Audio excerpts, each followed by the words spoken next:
જેતપુર તાલુકાના ખીરસરા ગામેથી એક bogus doctor ઝડપાયો છે, જેમાં આ બોગસ ડોક્ટર કોઈ પણ તબીબી ડિગ્રી વિના છેલ્લા 8 વર્ષથી નામ વિનાનું ક્લિનિક ચલાવતો હતો અને એલોપેથિક સારવાર કરતો હોવાનો ખુલાસો થયો છે.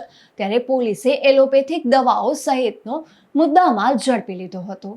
રાજકોટ એસઓજીની ટીમે બોગસ ડોક્ટર સામે કાર્યવાહી કરતા જેતપુર તાલુકાના ખીરસરા ગામેથી એક શખ્સને ઝડપી પાડ્યો છે, જેમાં એસઓજીની ટીમે ખીરસરા ગામમાં દરોડો પાડતા નરેશ રાણાપરિયા નામનો આ શખ્સ કોઈ પણ પ્રકારની તબીબી ડિગ્રી વિના એલોપેથિક પ્રેક્ટિસ કરતો હોવાનું સામે આવ્યું હતું.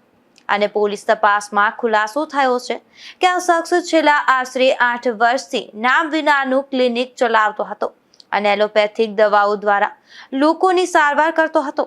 આ દરોડા દરમિયાન ક્લિનિકમાંથી વિવિધ પ્રકારની એલોપેથિક દવાઓ, ઇન્જેક્શન, એન્ટીબાયોટિક અને સ્ટીરોઇડ સહિતનો જથ્થો મળી આવ્યો હતો અને એસઓજીની ટીમે કાર્યવાહી દરમિયાન 14,102 રૂપિયાના તબીબી સાધનો સહિત રોકડ મળી કુલ રૂપિયા 16,362 રૂપિયાનો મુદ્દામાલ કબજે કર્યો છે.